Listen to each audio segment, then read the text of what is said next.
하나님 말씀은 마태복음 15장 7절입니다. 외식하는 자들아, 이사야가 너희에 관하여 잘 예언하였도다. 일러스되 이 백성이 입술로는 나를 공경하되 마음은 내게서 멀도다. 사람의 계명으로 교훈을 삼아 가르치니 나를 헛되이 경배하는도다 하였느니라 하시고. 아멘. 우리가 주일 낮 시간에 예배에 대해서 시리즈를 살펴보고 있습니다. 우리의 예배가 한 단계 더 이렇게 깊어지고 또 주님이 기뻐하신 예배가 더 되기를 갈망해서 그렇게 하고 있습니다. 그래서 우리가 참된 예배를 열망하신 하나님의 열망에 대해 살펴보았고, 우리의 신앙 또 우리의 예배에서 가장 중요한 요소인 신앙의 본질과 예배와 삶을 살펴보았습니다. 그러면서 지난 시간부터 성경에 보면 많은 시대에 그들의 예배가 정말 심각하게 타락했는데 본인들은 그 사실을 전혀 몰랐거든요. 그럼 그들의 예배가 타락했는데 왜 몰랐는가? 그 원인들을 하나하나 지금 살펴보고 있습니다.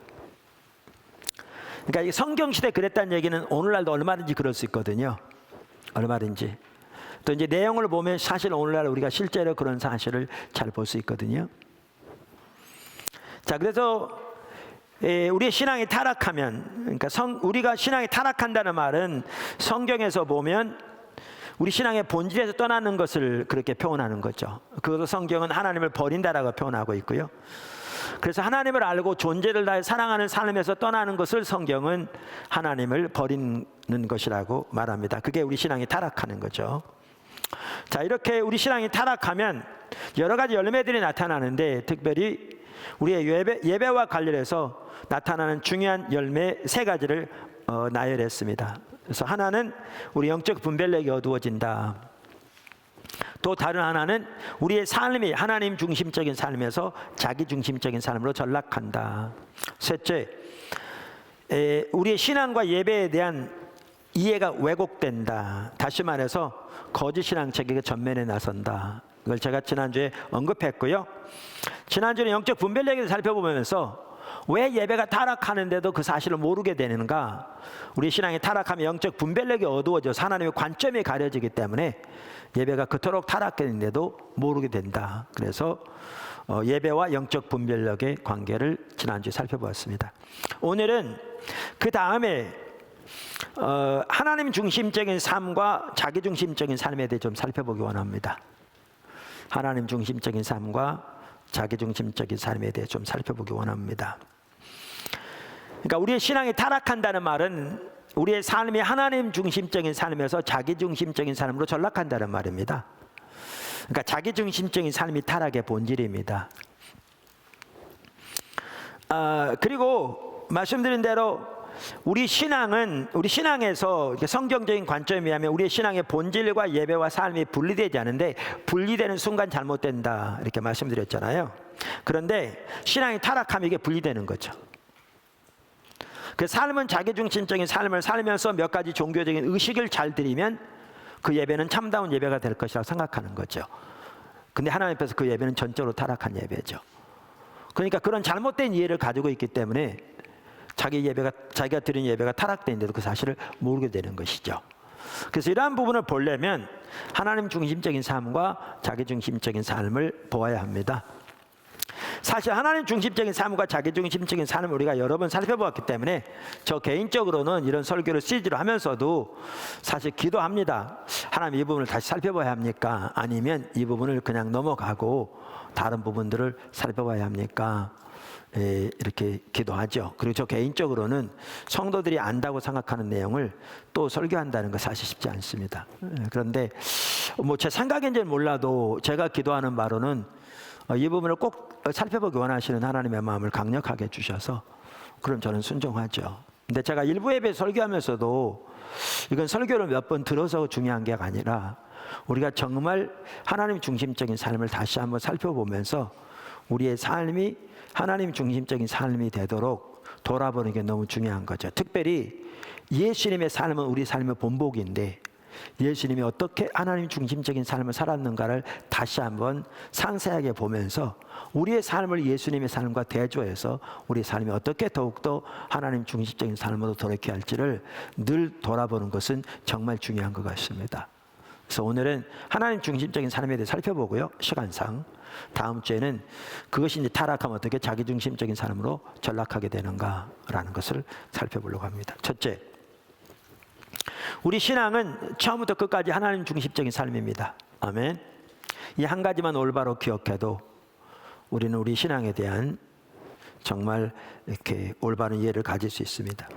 우리의 신앙은 처음부터 끝까지 하나님인 중심적인 삶입니다. 그러니까 성경에 보면 이게 자명한데요. 가장 먼저는 하나님께서 인간을 창조하신 기록만 보아도 어떻게 하나님은 처음부터 하나님 중심적인 삶으로 인간을 창조하셨는가라는 사실을 볼 수 있습니다. 볼 수 있습니다. 그러니까 하나님은 인간을 창조하실 때부터 하나님 중심적인 삶을 살도록 창조하셨는데요. 우리는 이것을 에덴 동산에 하나님의 선악과를 두신 사건에서 잘 볼 수 있습니다. 그러니까 하나님께서 인간을 창조하시고 그들을 에덴 동산에 두셨는데 그 에덴 동산에는 여러 나무의 그러니까 여러 실과를 맺는 나무들이 있었고요. 또 생명나무가 있었고 거기에 선악을 알게 하는 선악과 나무가 있었습니다.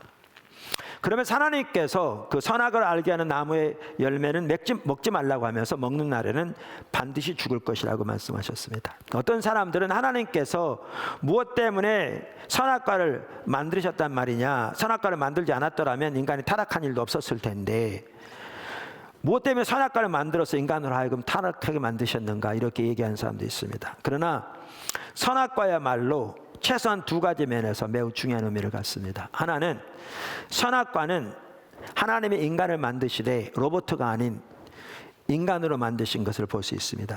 다시 말하면 사랑의 표현인 걸 볼 수 있습니다. 사실은 하나님께서 인간을 만드시되 사랑의 교제를 나눌 가족으로 만드셨습니다. 이건 성경이 명확합니다. 근데 보세요. 하나님이 외로워서가 그런 게 아니고요. 성경에 보면 하나님은 만세전부터 삼위일체 하나님 사이에 온전한 사랑의 교제가 있었습니다. 지금도 그 온전한 사랑의 교제가 있습니다. 성경은 명확하게 말하고 있습니다. 근데 하나님이 이것을 익스텐드해서 더 넓혀서 하나님의 형상으로 창조함을 받은 인간을 만드시고 그 인간과 더불어 이 삼위일체 하나님 사이에 있는 그 온전한 사랑의 관계를 같이 누릴 그러한 피조물을 만드신 겁니다. 그러니까 인간이 타락하기 전에 이 하나님과 이런 교제를 가졌던 것을 우리는 창세기 3장에서 볼 수 있습니다. 그런데 보십시오. 이 사랑의 관계가 진정한 사랑의 관계가 되려면 이 사랑이 자발적인 사랑이어야 합니다. 그러니까 자발적인 선택에서 나온 순종과 사랑의 관계가 되어야 한다고요.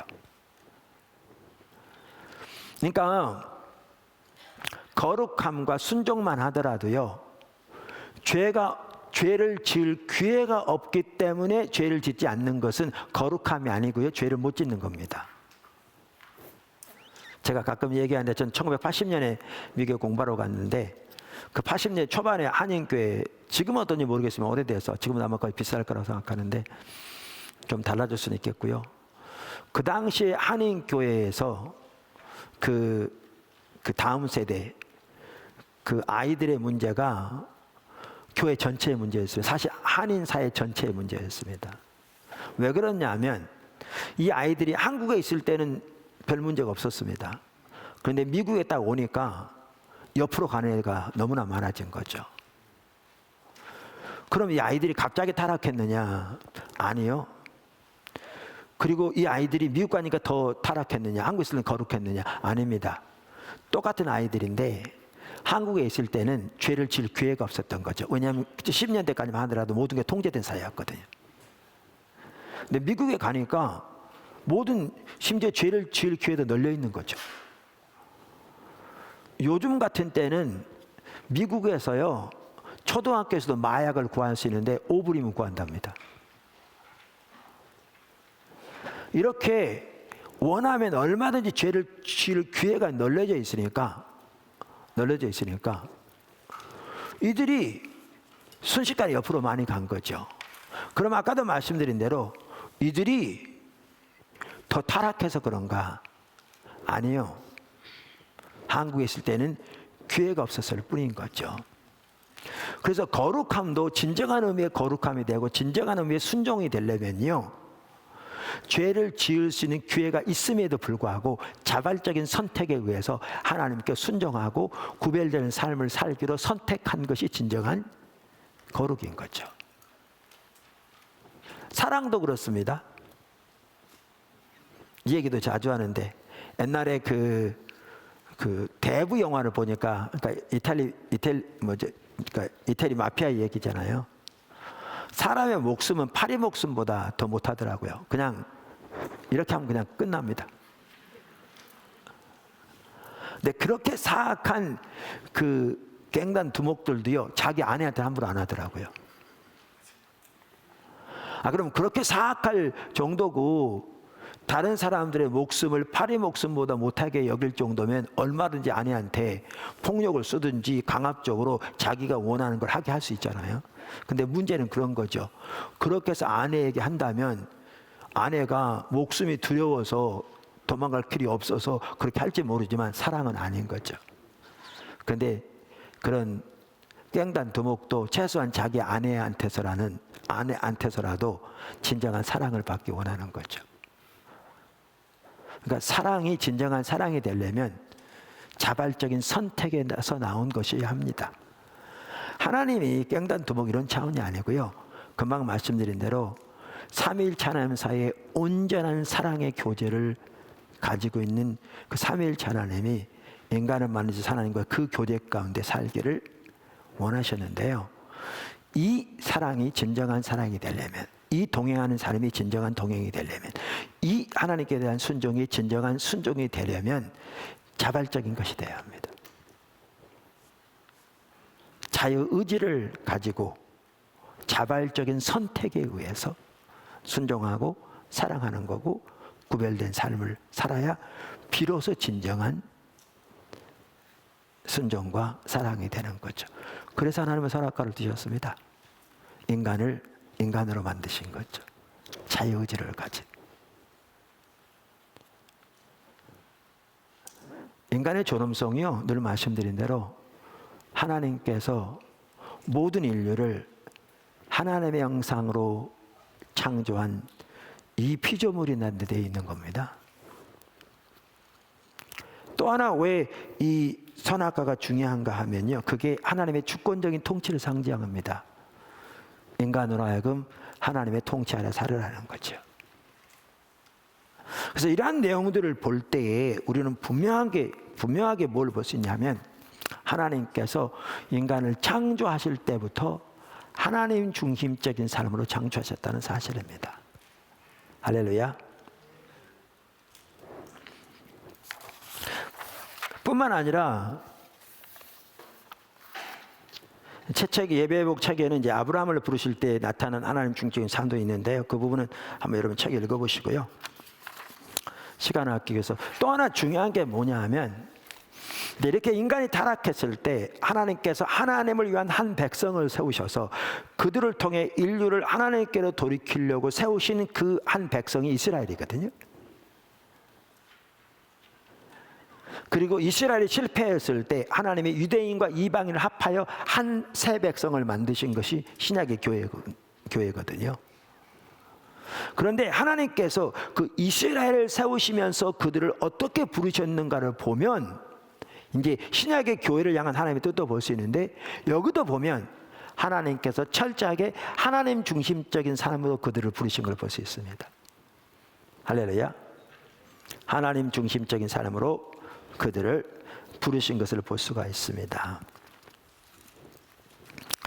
그 예레미야 7장 22절 23절에 보면 이렇게 나옵니다. 이제 이 예레미야서는 이스라엘 백성들이 하나님의 명령에서 떠나 타락하니까 그들에게 심판을 말씀하시면서 하신 말씀이세요. 그리고 실제로 예레미야 시대에 나라가 망했죠. 그래서 남방 유다가 바벨론 포로로 잡혀가는 하나님의 심판을 받아서 그런 일이 있었는데, 이제 그 예레미야를 통해서 하나님이 하신 말씀이세요. 7장 22절 23절 여러분 잘 아는 구절입니다. 제가 읽어보겠습니다.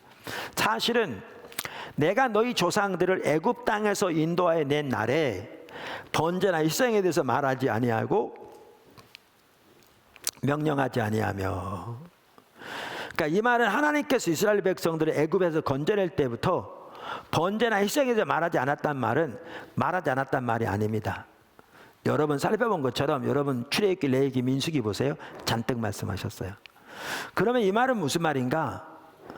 하나님께서 이스라엘 백성들을 애굽에서 건져낼 때부터 번제와 희생과 같은 의식이 하나님께서 그들에게 명령하신 가장 주된 것이 아니다, 그 뜻입니다. 그게 핵심이 아니라는 것이죠. 그러면 하나님께서 처음부터 그들에게 명령하신 핵심적인 내용이 무엇이었는가? 바로 그 다음 절에 나옵니다. 23절.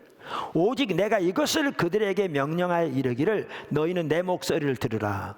그리하면 나는 너희 하나님이 되겠고 너희는 내 백성이 되리라. 너희는 내가 명령한 모든 길로 걸어가라. 그리하면 복을 얻으려 하였으나. 여기도 보시면 하나님께서 이스라엘 백성들을 애굽에서 건져낼 때부터 그들에게 명령하신 가장 주된 명령, 핵심적인 명령 중에 하나가 뭐였느냐? 하나님의 목소리를 청종하라.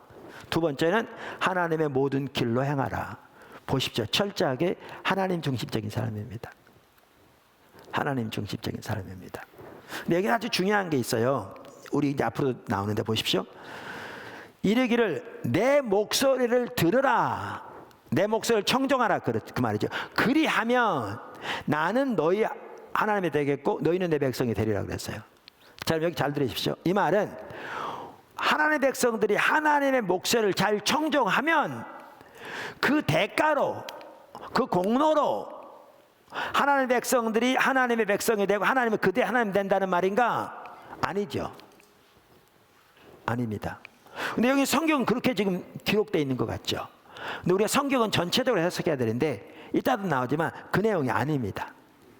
그럼 이 말은 무슨 말인가? 그러면 그러니까 하나님이 우리가 하나님의 백성이 되는 것이 하나님의 언약의 백성이잖아요. 이렇게 하나님의 언약의 백성이 되는 건 전적으로 하나님의 은혜로 되어진 것이죠. 할렐루야. 하나님의 사랑의 기초에 되어진 것이라고요. 하나님의 은혜로. 그런데 이 하나님의 백성들이 살아가야 할 삶이 뭐냐? 하나님의 목소리를 청종하는 삶이라는 거죠. 하나님 중적인 삶. 자, 그러면 이 뜻이에요. 자, 하나님의 은혜로 하나님은 우리 하나님이 되고 우리 하나님의 백성이 되었는데 이 하나님의 백성의 삶은 하나님의 목소리를 청종하는 삶이 되어야 한다는 거죠. 그 다음에 요 삶을 살 때 하나님이 우리 하나님 되시고 우리가 하나님의 백성이 되는 그 삶의 실제적인 역사가 우리 삶 속에 나타날 거라 그 말이에요. 이게 아주 중요한 말인데요. 그 다음 바로 다음 절에도 보시면 뭐라고 그러냐면 다음에도 보면 이 하나님의 목소리를 청종하라 그러면서 다른 말씀하시기를 내가 명한 모든 길로 행하라. 그러니까 하나님의 길을 따라 행하라는 거죠. 하나님 중적인 삶입니다. 철저하게. 그러면서 그리하면 복을 얻으리라 그랬는데 똑같은 거예요. 이렇게 하나님의 백성의 삶은 하나님 중심적인 삶이고 하나님 중심적인 삶을 살 때 하나님의 백성에게 주시는 하나님의 복과 하나님의 은혜가 넘치게 될 거라 그 말이에요. 할렐루야. 조금 이따 나옵니다. 곧바로. 자, 자 보세요. 그러니까 하나님이 여러분의 하나님, 여러분이 하나님의 백성, 하나님의 자녀. 이것은요 단순히 여러분의 이름이 하나님의 생명책에 기록됐다. 그래서 여러분은 구원받았다. 그 이상입니다. 당연히 그걸 포함되죠. 근데 성경에서 하나님이 여러분의 하나님이고 여러분이 하나님의 백성 내지 자녀가 되었다는 말은 하나님이 여러분의 하나님이고 하나님이 여러분의 아버지인 그 실제적인 역사가, 실제적인 은혜가 여러분의 삶 속에 함께하는 걸 말합니다. 여러분을 도우시고 귀를 인도하시고 보호하시고 등등 실제적인 역사가, 그럼 이 구절은 뭘 말하냐면 그 뜻입니다. 우리가 은혜로 하나님, 우리 하나님 되고 우리 하나님 백성이 되었는데 그 하나님의 백성이 살아갈 삶은 하나님 중심적인 삶인 것을 보여줄 뿐만 아니라 이 삶을 살 때 하나님이 우리 하나님이고 우리가 하나님의 백성이 되는 이 관계가 의미하는 그 하나님의 복이, 실제적인 은혜가, 실제적인 생명의 역사가 우리 삶 속에 실질적으로 함께 한다는 거예요. 자, 여기 보세요. 성경의 아브라함의 삶을 보면 그 아브라함의 삶 속에 지금 제가 말씀하신 이러한 실질적인 하나님의 역사가 함께 했습니까? 안 했습니까? 했죠. 모세의 삶 속에 실질적으로 함께 했습니까? 안 했습니까?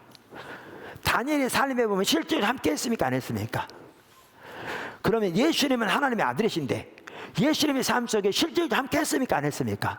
말할 것도 없죠. 그럼 베드로의 삶 속에 그러한 하나님의 실질적인 역사 함께 했습니까? 안 했습니까? 했습니다. 바울의 삶 속에 함께 했습니까? 안 했습니까? 모양은 다르고 정도는 다를지 모르지만 성경에 나오는 귀한 하나님의 삶 속에는 하나님이 그들이 하나님 되고 그들이 하나님의 백성이 되는 그 관계가 의미하는 실질적인 하나님의 역사와 은혜가 실제로 함께 했어요. 지금 여기 이 구절이 말하는 바가 뭐냐 하면, 이 말하는 바가 뭐냐 하면 너희가 내 목소리를 청정하라, 그리하면 나는 너희 하나님에 대했고 너희는 내 백성이 되리라. 이 말은 너희가 내 목소리를 청정하는 조건을 갖춰야 내가 비로소 너희 하나님 되겠다, 이 말이 아니라니까요. 이 말 아니, 성경 어디에 봐도 이 말 조금 이따 바로 볼 거예요. 이게 아니에요. 우리가 하나님 백성이 되는 것은 하나님의 은혜로 되어진 것, 전적인 하나님의 자비로 되어진 거예요. 오늘날로 말하면 예수님의 십자가 공로를 통해 되어진 거예요. 할렐루야. 그렇게 되어졌는데 이 구절이 말하는 바는 뭐냐 하면 이렇게 하나님의 백성들이 살아갈 삶이 뭐냐, 하나님의 목소리를 청정하고 하나님의 길을 향하는 삶이라는 거죠. 다시 말하면 하나님 중심적인 삶이라는 거죠. 그리고 그러면 나는 너희 하나님, 너희는 내 백성이 되리라. 이 말은 이 조건을 갖춰야 하나님 백성이 된다, 그 말이 아니라 요게 하나님 백성의 삶이고 요 삶을 살 때 그 관계가 의미하는 실질적인 하나님의 복이 하나님 백성의 삶 속에 함께한다, 그 뜻이라니까요. 할렐루야. 이게 그 말이에요. 그러니까 여기서도 보시면 하나님께서 하나님을 위한 한 백성을 세우시면서 하나님 중심적인 삶으로 세우신 것을 볼 수 있어요. 자, 그러면 어디에 이 내용이 나오는가? 하나님께서 이스라엘 백성을 애굽에 건져낼 때부터 이렇게 명령했다고 그랬는데 성경 어디에 이게 나오는가? 두 구절만 보면요, 명확하게 볼 수 있습니다. 하나님 이스라엘 백성 애굽에 건져낼 때부터 이 말씀을 하신 것을 명확하게 볼 수 있습니다. 두 구절만 보면. 그 한 구절이 어디냐? 출애굽기 19장 3절부터입니다. 출애굽기 19장 3절부터. 이것도 여러분 잘 아는 구절입니다. 여호와께서 산에서 그를 불러 말씀하시되 너는 이같이 야곱의 집에 말하고 이스라엘 자손들에게 말하라. 내가 애굽 사람에게 어떻게 행하였음과 내가 어떻게 독수리 날개로 너희를 업어 내게로 인도하였음을 너희가 보았느니라. 이 내용이 뭔 말인지 아시죠? 자, 보시면 이때가 언제 말씀하셨냐면 출애굽기 19장이 언제냐면 하나님 이스라엘 백성 애굽에 건져내시고 홍해를 건넌 다음에 광야로 들어와서 시내산까지 왔습니다. 그 시내산까지 왔을 때 하나님이 모세를 시내산을 불러서 하신 말씀입니다. 이 말씀이. 자, 그러면서 여기 보시면 내가 어떻게 애굽 사람이 행한 것을 너희가 보았죠. 이러면 10가지 재앙, 어마어마한 일들 보았습니다. 뿐만 아니라 하나님께서 이스라엘 백성들 광야를 통해서 여기까지 인도하셨는데 그것을 지금 어떻게 비유하고 있냐면 독수리가 날개로 새끼를 업어 나르는 것처럼 그렇게 비유하고 있습니다. 여기에 모두 포함되느냐면 홍해 사건도 포함되고요, 반석에서 물이 터진 것도 포함되고요, 신발과 의복이 닳지 않은 것도 포함되고요, 만나 사건도 포함됩니다. 그렇게 하나님이 그들을 인도하셨다. 그러면서 우리가 잘 아는 대로 여기에 보시면 어디로 인도하셨다고 말하고 있죠? 내게로 인도했다. 그러니까 이걸 보아도 하나님께서 이스라엘 백성도 애굽에서 그 놀라운 능력으로 애굽에서 건져내신 가장 주된 목적이 그들을 하나님께로 인도하기 위함이었다고요. 다시 말하면 하나님과 친밀한 교제로 인도하기 위함이었다, 그 말이죠. 우리는 일반적으로 하나님께서 이스라엘 백성들을 애굽에서 건져서 가나안 땅으로 인도했다, 이렇게 지리적으로 많이 이해하는데 하나님의 의도는 그들을 애굽에서 인도해서 하나님께로 인도하기 원하신 거죠. 관계로. 이 친밀한 관계 가운데서 여기 말하면 하나님 목소리를 듣고 하나님 언약을 지키면 이제 애굽은 죄송합니다. 가나안은 저절로 오게 돼 있는 거죠. 하나님의 관계로. 자, 친밀한 교제로 인도했다 그러면서 이럽니다. 세계가 다 내게 속하였나니 너희가 내 말을 잘 듣고 다시 말해 내 목소리를 청종하고. 아까 뭐죠? 하나님께서 이스라엘 백성 애굽에서 건져낼 때 그렇게 명령하셨다고 그랬잖아요. 아까 예레미야 7장에 어디 여기 명령하셨잖아요. 아주 중요한 명령이 하나 이 구절이거든요. 지금 명령하기를 너희가 내 목소리를 잘 청종하고 내 언약을 지키면 그러면 너희는 모든 민족 중에서 내 소유가 되겠고 너희는 내게 대해 제사장 나라가 되며 거룩한 백성이 되리라. 여기도 이 말이 나옵니다. 아주 중요합니다. 자, 하나님께로 인도했다 그러시면서 그 놀라운 능력으로 이 하나님과 친밀한 교제 가운데서 하나님의 목소리를 잘 청종하고 지금 하나님의 언약을 지키면 이런 백성이 이렇게 되게 해주겠다 그랬어요. 지금 이 구절을 보면. 그러면서 그들에게 뭐라고 그러냐면 하나님의 소유가 되겠고, 이 말은 하나님의 특별한 소유가 되겠고 그 말입니다. 영어로 treasured possession, 특별한 소유가 되겠고, 그 다음에 제사장 나라가 되고 거룩한 백성이 되리라. 자, 신약에 보면요, 신약에 보면 베드로전서 2장에 보면 신약의 교회를 향해서, 신약의 교회인 우리들을 향해서 성경이 뭐라고 말하고 있는가? 이렇게 말하고 있어요. 베드로전서 2장 9절에 보면 이렇게 말해요. 신약 성경에 여러분 잘 아는 구절이죠. 그러나 너희는 택하신 족속이요 왕 같은 제사장들이요 거룩한 나라요 그의 소유된 백성이니, 이 소유된 백성이라는 게 특별한 소유라 그 말이죠. 지금 똑같은 말이 틀린 말이에요? 정확하게 똑같아요 지금. 그러니까 하나님께서 구약의 이스라엘 백성들을 향해서 하신 말씀이나 신약의 교회를 향해서 주신 말씀이 똑같아요. 똑같아요. 그러니까 여기를 보아도 신약의 교회가 새 이스라엘이에요. 그러니까 유대인과 이방인 합하여 한 새 백성을 만드신 것이 신약의 교회거든요. 자, 그래요. 그러면서 백성이니 이는 너희를 어두운 데서 불러내어 그의 기이한 빛에 들어가게 하신 이의 아름다운 덕을 선포하게 하려 하심이라. 근데 여기서 제가 하고자 하는 말이 이 말이에요. 자, 여기 보면 출애굽기 19장에 뭐라고 그러냐면 하나님이 너희를 내게로 인도했다. 그러니까 나와의 친밀한 교제 가운데서 너희가 내 목소리를 청종하고 내 언약을 지키면 그러면 이렇게 되게 해주겠다. 그러니까 여기서도 아까 비슷하게 어떻게 느낄 수 있냐면 일반적으로 이렇게 하나님 백성들이 잘하면 그 대가로, 그 공로로 그들이 이 조건을 잘 충족하면 그 결과로, 대가로 이렇게 하나님 백성을 삼으시겠다, 이렇게 들리잖아요. 이 구절을 보면 아까도 그랬듯이. 근데 우리는 성경 전체로 봐야 한다고 그랬는데 이 구절은 그게 아닌 거죠. 그게 아닌 게 뭘 볼 수 있냐면 이게 지금 19장에서 말씀하셨거든요. 바로 다음 장 20장에서 하나님이 이스라엘 백성들과 시내산에서 언약을 맺으세요. 그리고 언약을 맺으셔서 뭐 하냐면 하나님은 그들이 하나님, 그들은 하나님 백성 되는 거예요. 다시 말하면 하나님은 그들이 하나님, 그들은 하나님의 특별한 소유, 제사장 나라 거룩한 백성을 삼으신 거예요. 그럼 이렇게 명령하셨는데 여기에서 19장과 20장 사이에서 이들이 이 조건을 충족시킬 시간도 없었고 그들이 충족시키지도 않았어요. 그런데 바로 그렇게 하신 거예요. 그러니까 이 구절을 보아도 뭘 할 수 있냐면 요게 하나님 백성이 한 조건이 아닌 것을 볼 수 있어요. 이 구절에도 그걸 볼 수 있어요. 왜냐하면 그렇다면 바로 다음 장에 이렇게 한 게 안 맞으니까.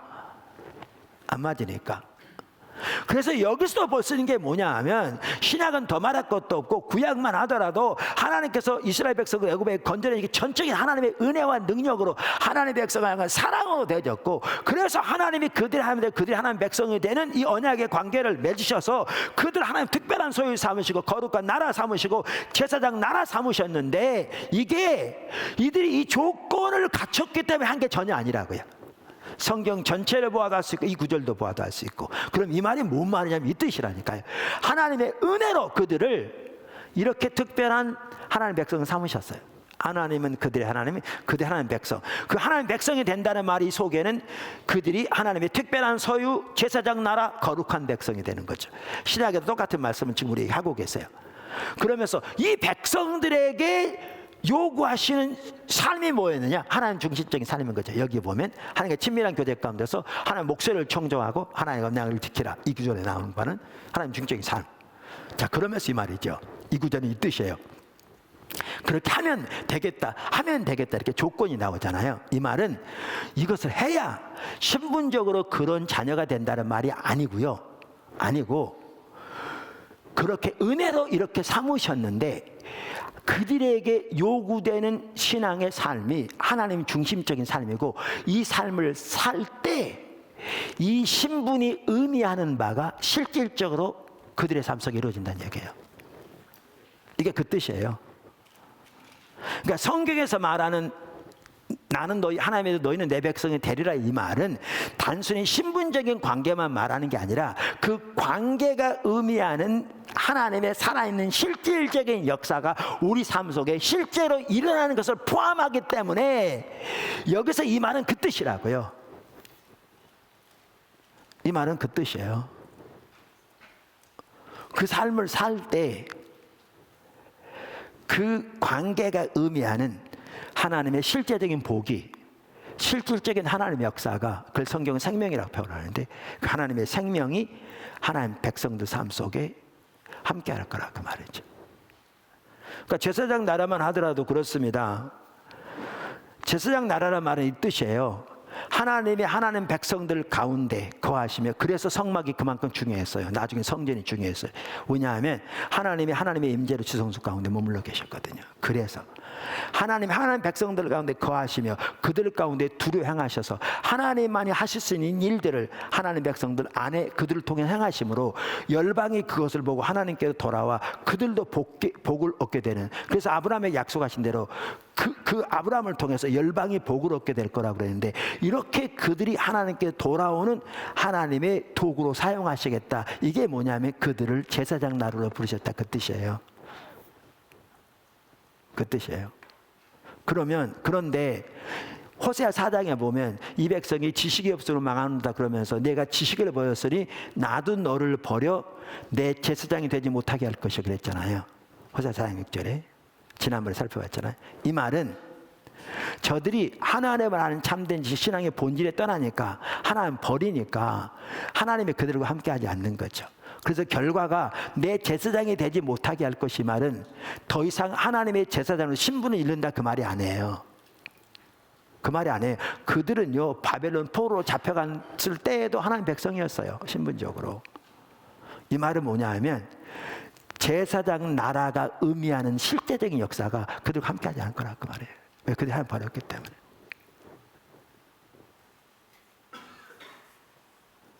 여러분, 가끔 말씀드린 대로 하나님은 우리의 아버지시잖아요. 우리에게 양자의 영을 주셨으므로 하나님은 우리에게 아버지라 부르게 하셨다. 그 어마어마한 내용이거든요. 그 말은 친밀함의 용어일 뿐만 아니라 어마어마한 내용이에요. 이재용 씨가 이건희 씨 아들인데, 이게 나이가 들으면 갑자기 빡빡해요. 일부에 설교하다가 이재용 씨 이름이 생각나는데 이건희 씨 이름이 생각이 안 나가지고 갑자기 내가 물었더니 누가 앞에서 가르쳐줘가 생각이 나는데, 이재용 씨가 이건희 씨 아들인데, 이재용 씨가 이건희 씨 아들이란 말은 호적에 이건희 씨 아들로 이재용 씨 이름이 올라가 있단 말만 의미한 게 아니에요. 아니에요. 이재용 씨가 이건희 씨 아들이라는 것은 그 관계가 의미하는 모든 것이 다 같이 가는 걸 의미해요. 이게 정확하게 성경이 그래요. 세상에서도 그래요. 어떤 사람이 노숙하면서 빌어먹고 살면서 자기 아버지가 이건희 씨라고 그래 보세요. 사람들이 비웃지. 성경에서 하나님이 우리의 아버지가 되시고 우리가 하나님의 아들이 되었다. 여자분도 아들이죠. 남자도 신부이듯이 유업을 받게 되는 거잖아요. 이 말은 단순히 하나님의 생명책에 우리 이름이 기록돼서 이 세상 떠나면 천국에 들어갈 거다, 그 내용 아니에요. 그보다 훨씬 이상해요. 성경에 말하는 그 관계는 하나님이 우리 아버지 되시고 천지를 창조하신 만군의 여호와, 우리가 그분의 상속자인 자녀가 되었다는 말은 어마어마한 내용이에요. 우리의 필요를 채우시고 우리의 길을 인도하시고 등등 그 모든 면에서. 근데 그래서 하나님이 우리 아버지가, 우리가 그 자녀가 된단 말은 그 말 속에 요게 다 포함되는데, 하나님 우리가 아버지가 되는 것은 전적인 하나님의 은혜로 되어진 것이죠. 예수님 십자가 때문에 전적인 그분의 사랑에 기초해서, 우리의 행동에 기초해서가 아니라. 그런데 하나님의 백성들에게 요구되는 하나님의 길은 하나님 중심적인 삶이고, 구약부터 마찬가지고, 이 삶을 살 때 이 관계가 의미하는 실질적인 하나님의 역사가 우리 삶 속에 함께 한다는 거예요. 이게 성경이 말한 신앙이에요. 이게 그러니까 구약에서는 율법적인, 신약에서 은혜가 아니고요, 구약에서부터 그들도 하나님의 은혜로 사는 거죠. 여러분, 다윗이요, 은혜가 아니었으면 살지 못했어요. 율법 때렸으면 돌에 맞아 죽어야 마땅했죠. 은혜로 용서받았어요. 믿음으로 살았고. 그래서 아브라함의 믿음의 조상인 거죠. 그래서 이 말은 뭐냐 하면, 너희를 하나님이 이처럼 내게로 인도했다 그러면서, 너희가 내 목소리를 청정하고 내 언약을 지키면 너희는 내게 대하여 거룩한 나라가, 그러니까 제사장 나라가 되고 거룩한 백성의 특별한 소유가 되게라. 이 말은 하나님 백성들에게 요구되는 것이 하나님 중심적인 삶의 인간을 창조하실 때부터 그랬다니까요. 그 삶을 살 때 하나님이 전적인 은혜로 우리 하나님 백성 삼으시고, 언약의 백성 삼으시고, 하나님 우리 아버지 하나님이 되셨는데, 이 관계가 의미하는 실질적인 하나님의 살아있는 역사가 함께 할 거라. 그 말에 이게 이렇게 하면 이렇게 될 것이요, 이 말의 의미예요. 성경에서는 이게 그 뜻이에요. 이 말이.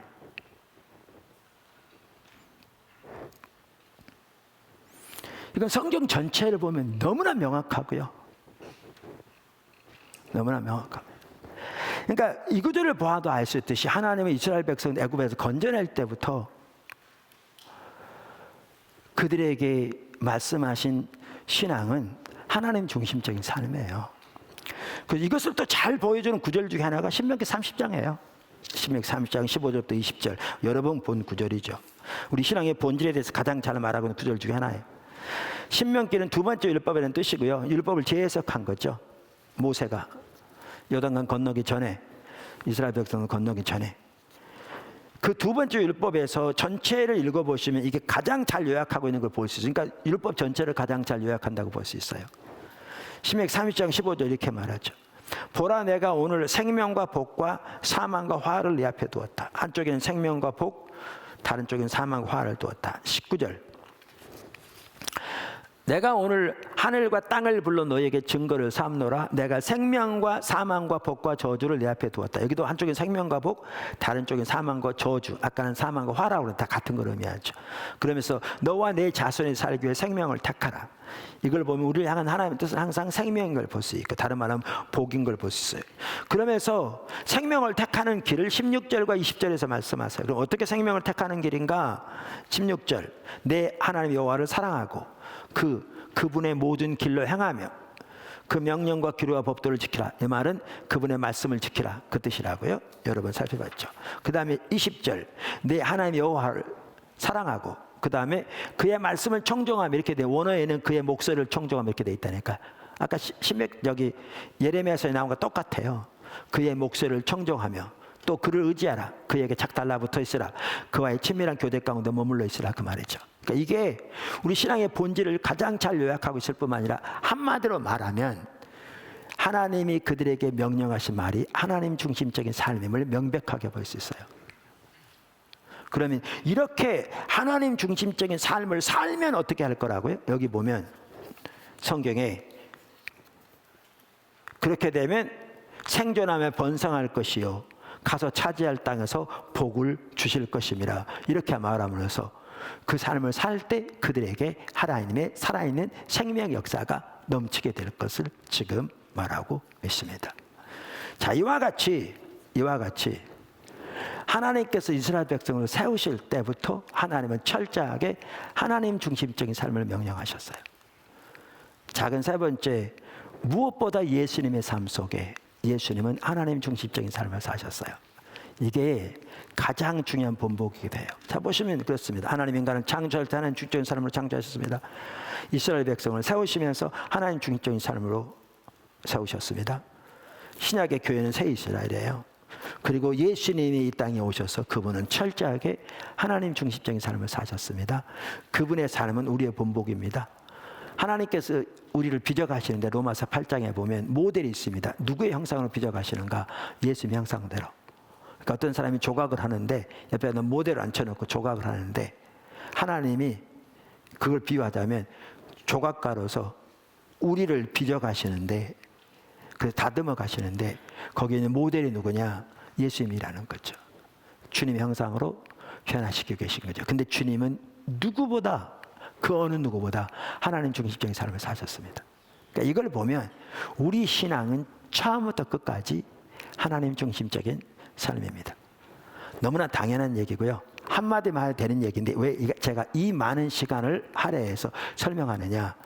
오늘날 너무나 적지 않은 성도들이 우리의 신앙이 하나님 중심적인 삶이라는 사실을 거의 완전히 망각하고 있습니다. 망각하고 있습니다. 이것을 완전히 망각한 채 몇 가지 종교적인 의식만 하면 그것이 우리의 신앙생활이라고 완전히 이해가 잘 옆으로 가 있습니다. 그러니까 우리의 예배가 그토록 하나님 앞에서 타락한 예배인데도 전혀 인식하지 못하고 있습니다. 인식을 못하고 있습니다. 그래서 그냥 우리의 신앙은 처음부터 끝까지 하나님 중심적인 삶입니다라고 한 문장이면 족할 내용을 제가 지금 몇십 분에 걸쳐서 상세하게 설명을 했습니다. 두 번째, 큰 두 번째입니다. 하나님 중심적인 삶에만 하나님의 생명이 넘칩니다. 이게 너무너무 중요합니다.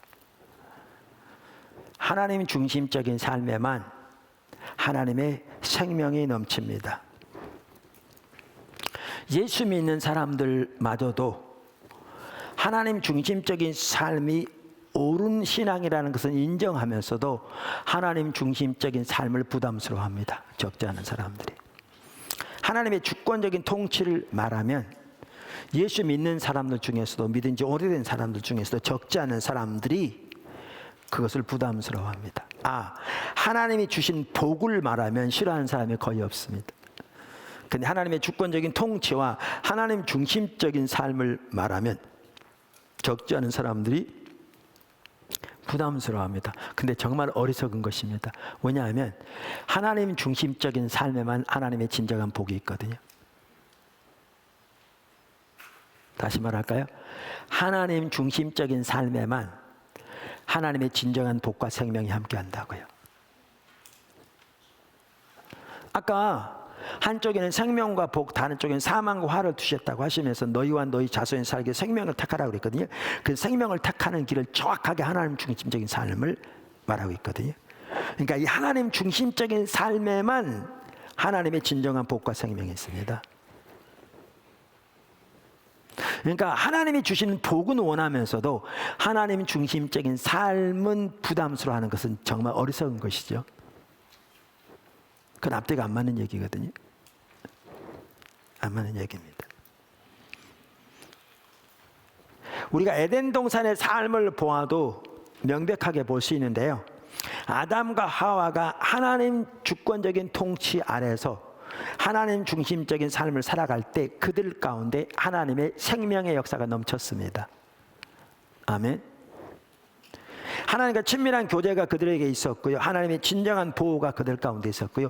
부부 사이에도 온전한 화합이 그들에게 있었고요. 하나님의 평강이 그들의 삶 속에 넘쳤고요. 진정한 안식이 있었고요. 자연계도 그들에게 협조적이었고요. 그들에게 물질적인 풍요도 있었습니다. 근데 그들이 타락했습니다. 타락이 본질이 하나님 중심적인 삶에서 자기 중심적인 삶을 전락한 것부터 다음 주에 볼 겁니다. 그렇게 했더니 어떻게 했습니까? 그들에게 죽음이 찾아왔습니다. 육신적인 죽음, 영적인 죽음, 관계적인 죽음, 전반적인 죽음이 찾아왔습니다. 하나님의 관계가 끊어졌습니다.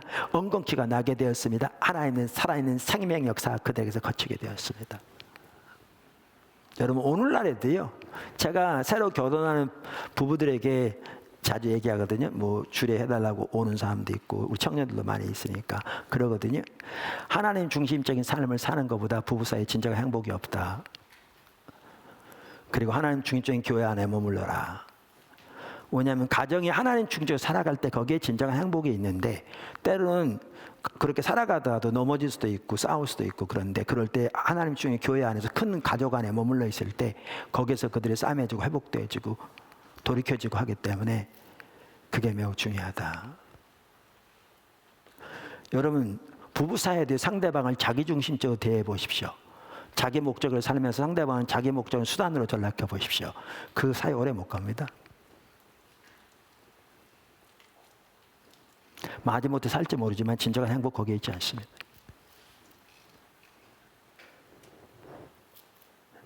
그러니까 하나님 중심적인 삶 안에 하나님 생명이 있습니다. 아까 반복적으로 남았잖아요. 하나님께서 제가 살펴봤잖아요. 그래서 하나님 중심적인 삶을 살 때 하나님의 백성, 하나님과 하나님의 백성의 관계에서 그 관계가 의미하는 모든 생명의 역사들이 거기에 실질적으로 함께하는 거죠. 성경 전체가 명확하게 보여지고 있습니다. 마태복음 28장도 마찬가지입니다. 거기 보시면 여러분 잘 아는 구절이죠. 28장, 수고하고 무거운 짐지자들아 다 내게로 오라. 내가 너희 쉬게 하리라. 오늘날 교회에서 많이 선포하는 메시지입니다. 더 많은 교회에 걸려 있습니다. 우리 향한 하나님의 뜻은 항상 쉼입니다. 안식입니다. 평강입니다. 이 구절에도 볼 수 있습니다. 근데 이 평강이 언제인 줄 아십니까? 다음 절을 보십시오. 그 비결이 거기 나옵니다. 나는 마음이 온유하고 겸손하니 나의 멍에를 메고 내게 배우라. 그리하면 너희 마음이 쉼을 얻으리라. 이는 내 멍에는 쉽고 내 짐은 가벼움이라 하시니라. 여기 보십시오. 이 하나님이 말씀하신 쉼은 언제 이루어지느냐? 하나님 중심적인 삶에서 주어지는 겁니다. 오늘날 많은 교회에서 마태복음 11장 29절과 30절은 설교하지 않습니다. 왜냐하면 성도들이 부담스러워하니까. 근데 그건 어리석은 겁니다. 28절만 설교하는데요, 29절이 같이 가지 않으면 진정한 쉼은 있을 수 없습니다. 왜냐하면 28절에 말씀하신 쉼은 29절에 말하는 그 삶을 통해 주어지는 쉼이기 때문에 그렇습니다.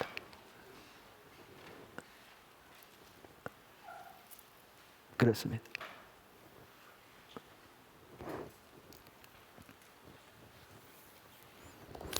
그 유대 나라는 많은 경우에 멍에를 이렇게 두 소를 이렇게 해놓는데, 새끼 송아지에게 어떻게 멍에를 매는가를 가리키려면 엄마 소하고 이렇게 멍에를 같이 맸답니다. 그럼 처음엔 송아지가 천방지축 뛰죠. 근데 마음대로 안 되는 게 엄마가 딱 버티고 있으니까 꼼짝을 못 하는 거죠. 그러면서 점점 뭘 배워가느냐? 그 엄마의 지도 아래 삶을 배워가면서 멍에 메우는 거 배우는 겁니다. 주님이 지금 뭐라고 그러냐면 너희가 내 멍에를 메고 내게 배우라, 그렇게 말씀하셨죠. 주님의 주권적인 통치 안에서 그분으로부터 배우라는 겁니다. 송아지처럼 우리가 천방지축 뛰는 삶을 사는데 주님의 주권적인 통치 아래서 그것이 빚어지고 다듬어지고 빚어져서 주님의 인도를 따라 사는 삶을 배우라, 그 말이죠. 다시 말하면 예수님이 사셨던 하나님 중심적인 삶을 배우라, 그 말입니다. 왜? 그 삶을 살 때 하나님의 진정한 안식이 넘치게 돼 있으니까.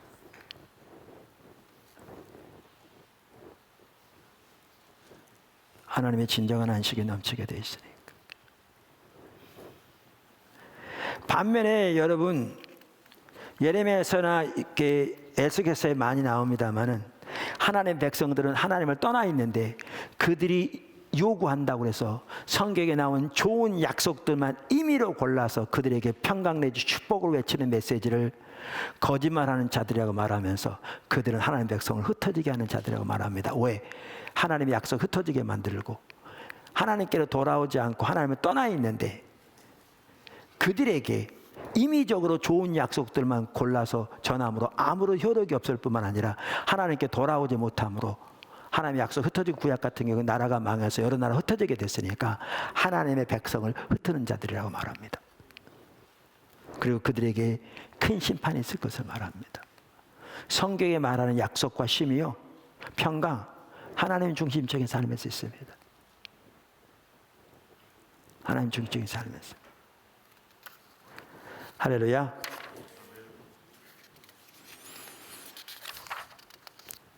세 번째, 하나님 중심적인 삶의 특징. 자, 우리가 이 부분을 더 배우기 원합니다. 오늘 특별히. 자, 하나님 중심적인 삶, 우리 신앙은 처음부터 끝까지 하나님 중심적인 삶임을 살펴보았습니다. 그리고 하나님 중심적인 삶에만 하나님의 생명이 넘치고 하나님의 뜻이 거기서 이루어지고 하나님의 약속이 성취되는 것을 보았습니다. 근데 문제는 하나님 중심적인 삶이 뭐냐는 거죠. 그러니까 많은 사람들이 하나님 중심적인 삶이 우리 신앙이라는 것은 이해하는데 구체적으로 그게 뭘 의미하는 거죠. 그래서 하나님 중심적인 삶이 되려면 이 세 가지 특징이 거기 나타나야 합니다. 하나님 중심적인 삶은 세 가지 특징을 가지고 있으면 잘 압니다. 첫째 뭐라고요? 하나님의 자원으로. 두 번째 하나님의 목적을 위해. 세 번째 하나님 방법대로 사는 삶입니다. 세 가지가 뭐라고요? 첫째 하나님의 자원으로. 둘째 하나님의 목적을 위해. 셋째 하나님의 방법으로 사는 삶입니다. 근데 이것을 가장 잘 보여준 분이 누구냐면 예수님입니다. 예수님입니다. 그 중에서도 요한복음에 이게 가장 잘 나옵니다. 그러니까 요한복음에는 예수님이 그러니까 어떤 복음서보다 예수님이 하나님과 친밀한 교제 가운데 사셨던 걸 보여주거든요. 우리 신앙의 본질의 두 가지 면을 가장 잘 보여줍니다. 반복적으로.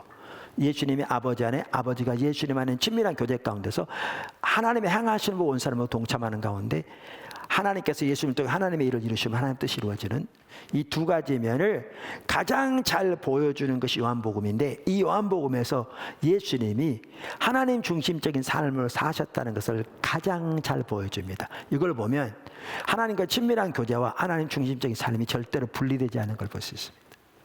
둘은 분리 안 됩니다. 자, 그럼 하나씩 살펴보겠습니다. 우리의 신앙은 첫째 뭐라고요? 하나님의 자원으로 사는 삶입니다. 하나님의 자원으로 사는 삶입니다. 사실 우리 모든 신앙은 철저하게 하나님의 자원으로만 가능합니다. 그러니까 이 하나님 중심적인 삶을 오늘날 예수님의 십자가와 부활 이후에 오늘날 우리가 보자면 이게요, 한마디로 말하면 철저하게 십자가 복음의 삶을 사는 겁니다.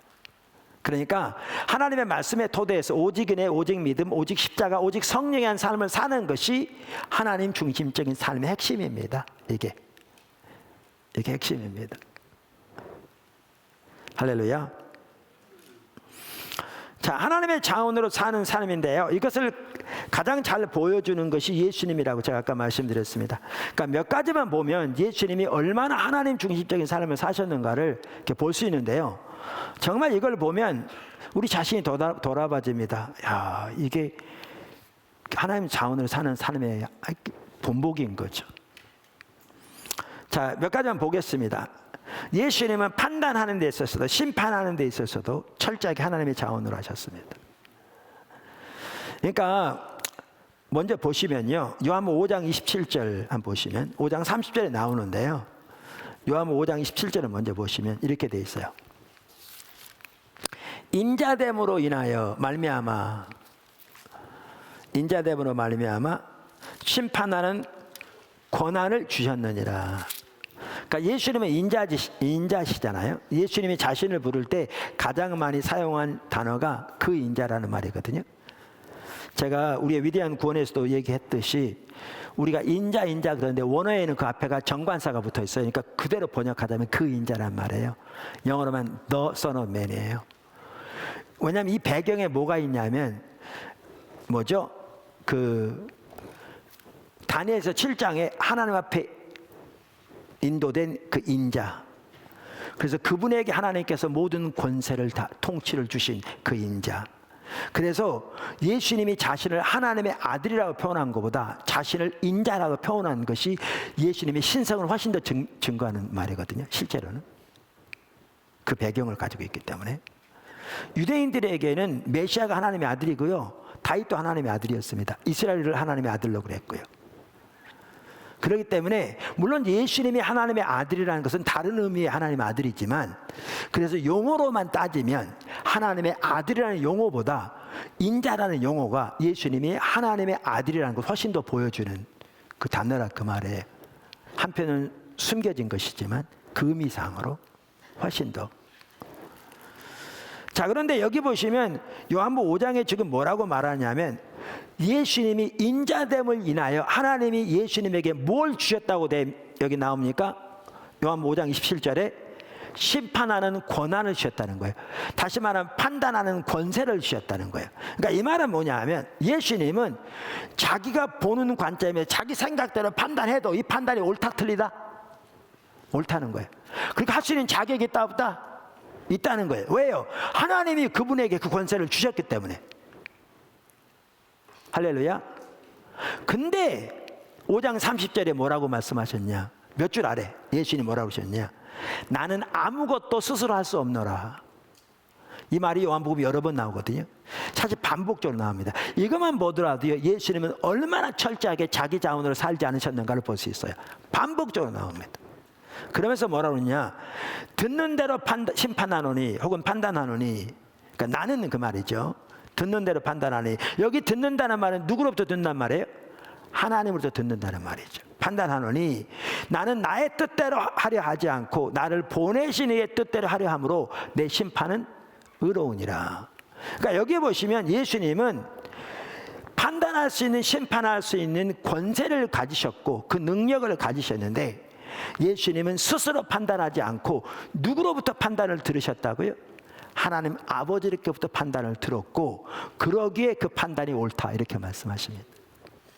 이사야서 11장에 보면요, 메시아에 대한 예언이 나오면서 그 메시아에 대한 예언 나올 때 2절에 이렇게 말합니다. 그러니까 2절에 보면 그분 위에 하나님의 영이 임하실 것을 말씀하시죠. 여호와의 영, 곧 지혜와 청명의 영, 모략과 재능의 영, 지식과 여호와를 경외하는 영이 강림하리니, 그래서 어떻게 할 거라고 말씀하시냐면 그가 여호와를 경외함으로 즐거움을 삼을 것이며 그의 눈에 보이는 것으로 심판하지 아니하며 귀에 들리는 것으로 판단하지 아니하고, 여기도 심판과 판단을 지금 같이 말하고 있죠.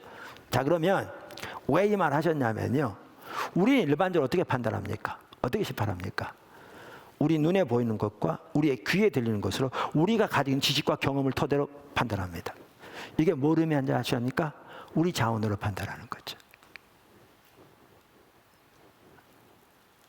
우리의 눈에 보이는 것과 우리의 귀로 들리는 것을 우리가 가지고 있는 경험과 지식을 토대로 판단합니다.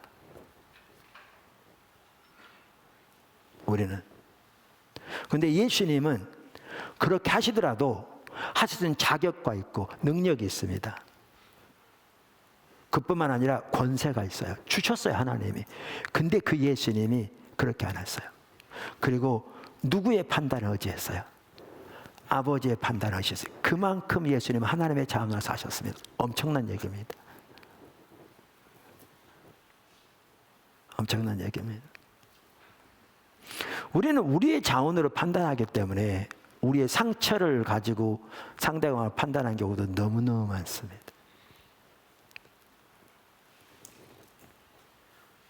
그래서 죄를 짓는 경우도 많죠. 그러니까 우리가 여기서 볼 수 있는 것은, 성경에 보면 너의 명체를 의지하지 말라고 그랬잖아요. 하나님 인정하나 범사에. 근데 예수님은 누구보다 이렇게 하나님의 자원을 의지하는 걸 볼 수 있어요. 무엇에 있어도, 판단에 있어서도. 뿐만이 아닙니다. 말씀에 있어서도 그래요. 저는 이런 게 참 너무나 놀랍더라고요. 이게 왜 귀하냐면요. 자, 요한복음 1장에 보면 태초에 말씀이 계시나, 이 말씀이 누구를 의미하죠? 가리키죠? 예수님. 말씀이 곧 하나님과 함께 계신 하나님이시라. 그러니까 예수님은 말씀의 본체십니다. 믿으십니까? 그 말씀이 육신을 입어 이 땅에 오신 것이 예수님이잖아요. 자, 그러면 예수님은 그분 자신이 말씀의 권세시니까 예수님은 자기가 임의로 말씀을 전해도 충분히 그러할 자격과 권리가 있고 맞습니다. 왜냐하면 본인이 말씀의 본체니까. 동의하세요? 근데 예수님은 그렇게 안 했습니다. 이게 어마어마합니다. 이게. 그러니까 우리와 예수님은 다릅니다. 우리는 말씀의 본체가 아닙니다. 동의하시죠? 그래서 우리가 우리 생각대로 말씀을 전했다. 이건 완전히 잘못된 거죠. 구약시대 선지자들, 거짓 선지자들의 말은 저들이 임의대로 전했다고 그랬잖아요. 내가 보내야지 가도 내가 하지도 않은 말을 저들이 임의대로 했다고 그랬잖아요. 근데 예수님은 말씀의 본체시니까 이미 해도 할 수 있는 권세와 자격과 능력이 있다고요. 근데 그분이 그렇게 안 하셨다고요. 그분이요, 요한복음 14장 10절에 이렇게 말합니다. 내가 아버지 안에 거하고 아버지는 내 안에 계신 것을 믿지 아니하느냐. 친밀한 교제를 말하죠. 내가 너희에게 이르는 말은 스스로 하는 것이 아니라 아버지께서 내 안에 계셔서 그의 일을 하시는 것이라. 이 말은 그만큼 철저하게 하나님의 인도를 따른 걸 볼 수 있어요. 뿐만 아니라 12장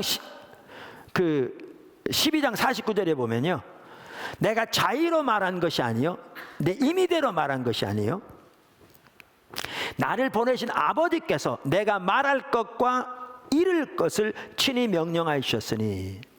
근데 우리말에 말할 것과 이룰 것 그랬는데요, 과거 NIV 성경에 보면 말할 것을 똑같이 말할 것 what to say 이렇게 말했고요, 이룰 것을 뭐라고 번역했냐면 how to say it 이렇게 말했어요. 그러니까 하나님이 예수님에게 무엇을 말할 것을 인도하실 뿐만 아니라 그것을 어떻게 말할 것까지 인도하셨다는 거예요. 다시 말하면 예수님은 아무것도 스스로 하지 않고 무엇을 말하고 어떻게 말할 것까지 누구의 인도를 받았다는 거예요?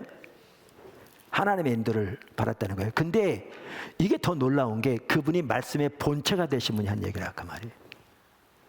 그러니까 이 말은 우리가 예수님만큼 그 높은 수준의 하나님과 동행하면서 그 하나하나의 말씀을 예수님처럼 인도함을 받아야 된다 그 말은 아니죠. 그렇게 되면 좋겠지만 우리가 예수님만큼의 그 수준에 그렇게 할 수는 없겠죠.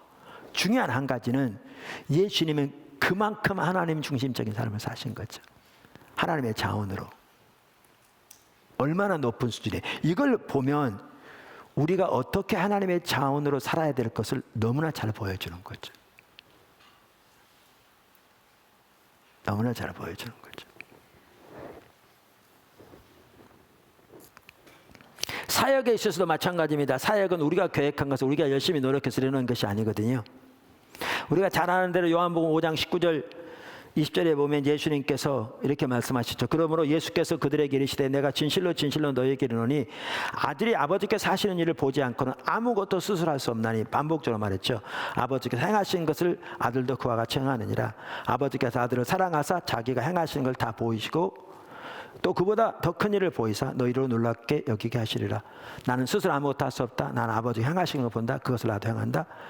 아버지가 아들을 사랑하셔서 아들에게 아버지 행하신 모든 것을 보이신다. 근데 한 가지만 더 살펴볼 텐데 제가 보기엔 이게 정점 같더라고요. 이게 정점 같더라고요. 그게 뭐냐면 예수님은 선하심을 위해서도 자기의 선함을 의지하지 않았어요. 이게 정말 귀해요. 무슨 말이냐면요, 마가복음 10장 17절에 그게 나와요. 거기에 보면 부자 청년이 예수님께 달려와서 어떻게 구원 얻겠냐고 물었거든요. 그러면서 이렇게 말해요. 17절에 예수께서 길에 나가실 새에 한 사람이 달려와서 꿇어 앉아 묻자오되 선한 선생님이여 내가 무엇을 하여 영생을 얻으리까? 무엇을 해야 영생을 얻을 수 있습니까? 없습니까? 없죠. 근데 그들은 그렇게 생각했어요. 그러니까 그냥 물었어요. 그래서 나중에는 이제 예수님이 사람에 대한 계명만 말씀하세요. 살인하지 말라, 간음하지 말라. 그랬더니 이 청년이 처음부터 어려서부터 행했다는 거예요. 그랬더니 성경이 이제 불쌍히 진정한 것을 가르쳐줘요. 내 모든 소유를 팔아 가난한 자에게 주고 나를 따르라. 구원하는 길은 예수님 따르는 거죠. 근데 이 경우에는 탐심이 주님 앞에 가는 걸 가로막고 있어서 그렇게 말씀하셨거든요. 근데 이 사람 부자인 거로 슬픔으로 돌아갔어요. 어떤 주석 작가가 그러더라고요. 예수님께로부터 와서 돌아갈 때 슬픈 얼굴로 간 사람 이 사람뿐이라고. 다 슬픈 얼굴로 왔다가 기쁜 얼굴로 돌아갔는데 이 경우에는 슬픈 얼굴로 돌아갔다. 그렇게 사모했는데도 탐심을 내려놓지 못해가지고. 자, 그 내용인데 제가 오늘 나누고자 하는 건 이거예요. 와서 이 부자 청년이 예수님께 뭐라고 하냐면 선한 선생님이여 내가 무엇을 하니까 영생 얻으리까? 그랬더니 바로 다음 절에 예수님이 이렇게 말씀하신 거예요. 예수께 이르시되 내가 어찌하여 나를 선하다 일컫느냐? 하나님 한 분 외에는 선한 이가 없느니라. 이게 왜 중요한 구절이냐면요, 얼뜻 보기에는 예수님이 자기의 선함을 부인한 것 같아요. 근데 만약에 이 구절이 예수님이 자기의 선함을 부인한 거라면 이 말의 의미는 예수님이 자기의 신성을 부인한 것과 똑같거든요. 이 구절이. 그러니까 간단한 내용이 아니에요. 근데 성경에 보면 예수님은 자신의 신성을 여러 차례 암시하시고 말씀하셨거든요. 성경에 보면 여러 곳에서. 그러니까 신성을 부인한 게 아니에요. 부인한 게 아니에요. 그러면 이건 뭘 말하느냐? 이 구절은 뭘 말하느냐? 저는 여기에 너무나 큰 의미가 있다고 생각하는. 제가 그래서 신대원에 있을 때 미군 이제 도서관 책들이 되게 많아요. 제가 있던 학교도 40만 권 이상의 책이 있어서 그 당시만 해도. 그래서 이 구절에 대한 많은 부분을 찾아봤는데 나름대로 이렇게 제 마음에 쏙 드는 답이 없더라고요. 그랬는데 하나님 중심적인 삶과 자기 중심적인 삶의 관점에서 이걸 보니까 너무나 쉽게 이해되더라고요. 자 보세요. 예수님은 하나님의 아들이세요. 뿐만 아니라 그분은 어떤 죄도 짓지 않으셨어요. 성경에 명백하게 기록되어 있어요. 자 그러니까 예수님은 자기의 선함을 의지해서 하나님 앞에 설 수 있어요? 없어요? 있어요. 하나님 앞에 자기의 선함을 의지해 설 수 있는 단 한 분의 유일한 분이 누구냐? 예수님이에요.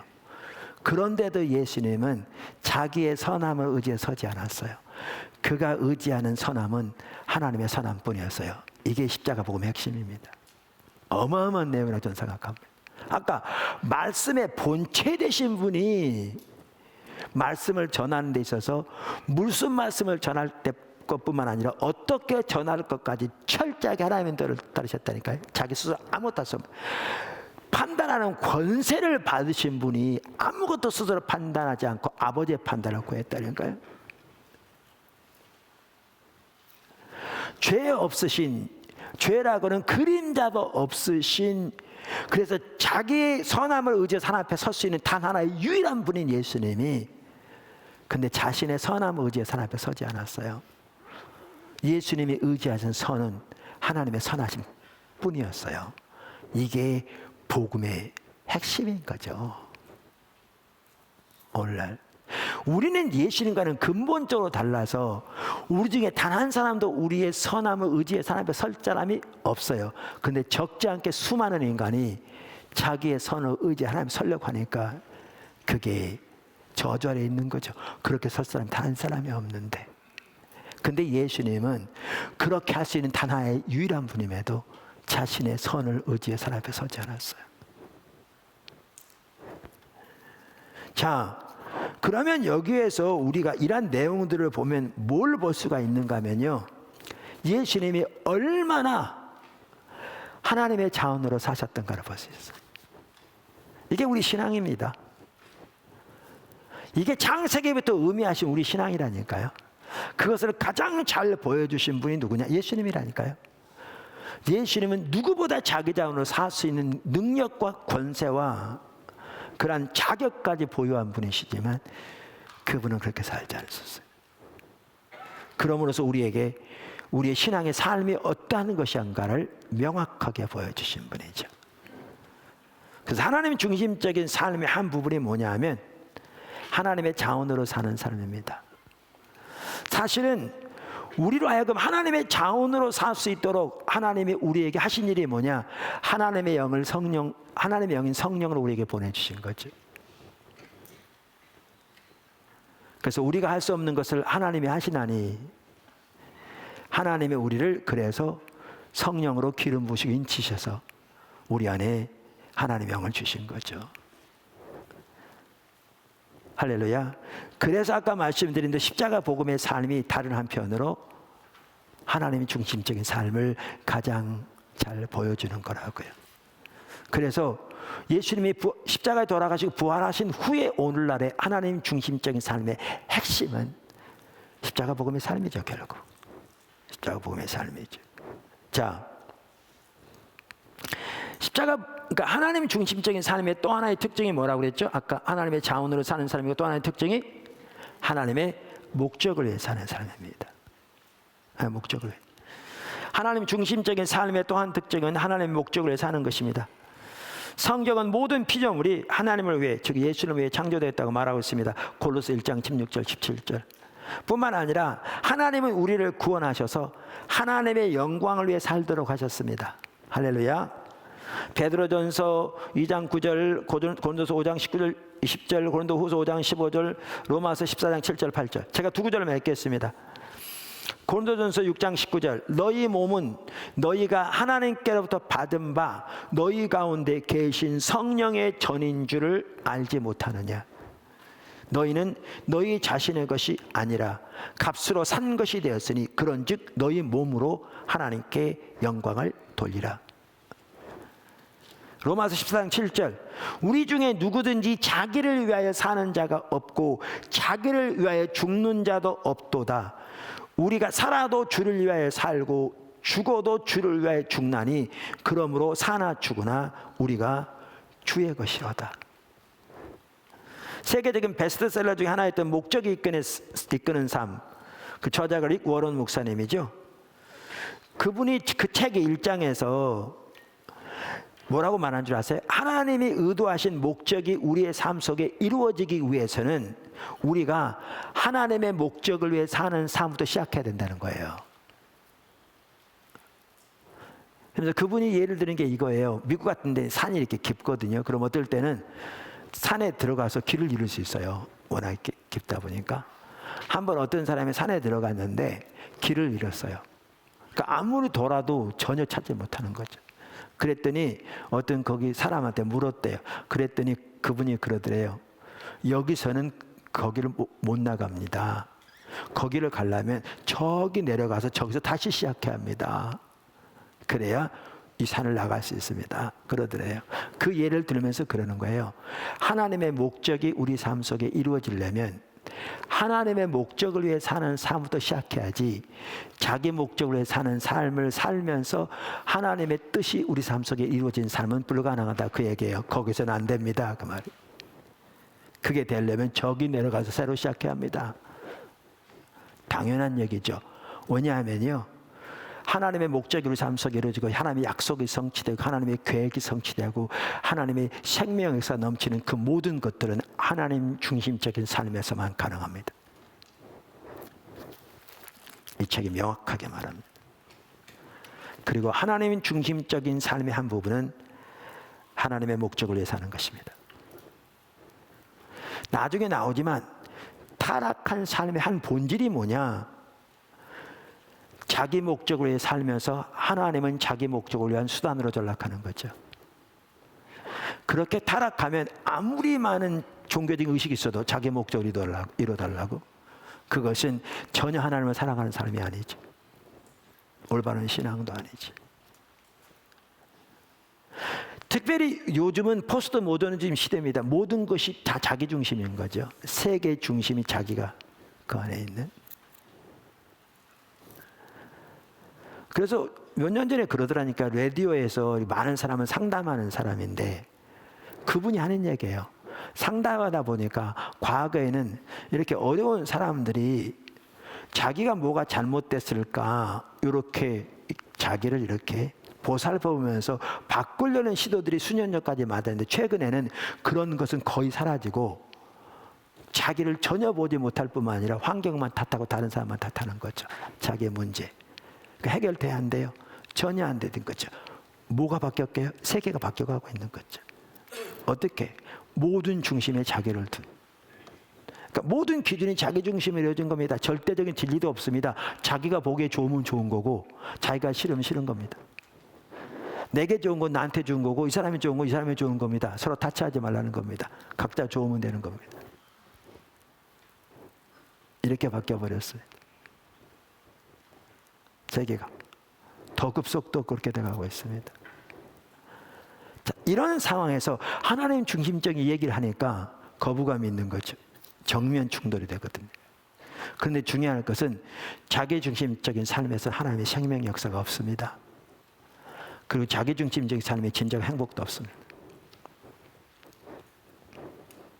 여기에 이제 젠더 이래가지고 동성애 문제 같이 나오는 겁니다. 내가 좋은 대로 살겠다는 겁니다. 근데 며칠 전에 어떤 분이 영국 신문 기사를 보냈는데 영국에서 트랜스젠더 해가지고 성을 바꿨던 수많은 사람도 후회하고 다시 돌아온답니다.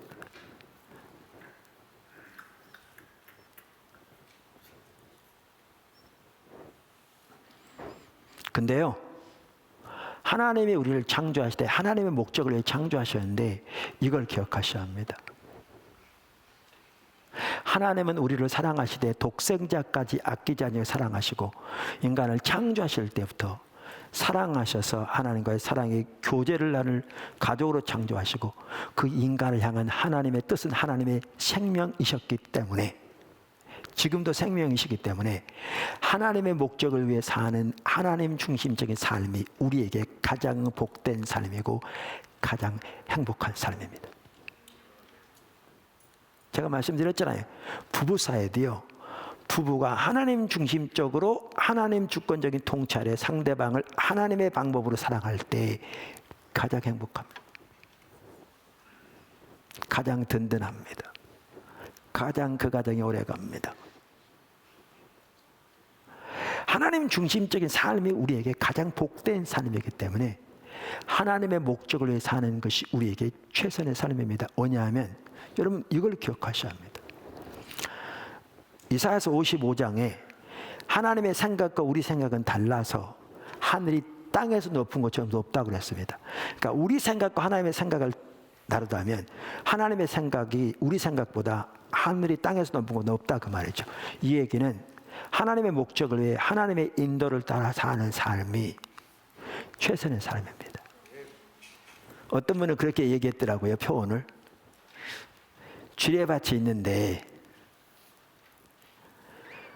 그 지뢰가 어디 있는지가 다 아는 분이 앞서간다면 말 안 해도 그분의 발자국만 따라갈 거라고. 그게 가장 안전하니까. 세상은 온갖 지뢰발이 가득한 것과 같은데 세상의 모든 환경을 통치하시고 여건을 아시는 하나님의 길을 따르는 것이 가장 안전하다 그 말이지.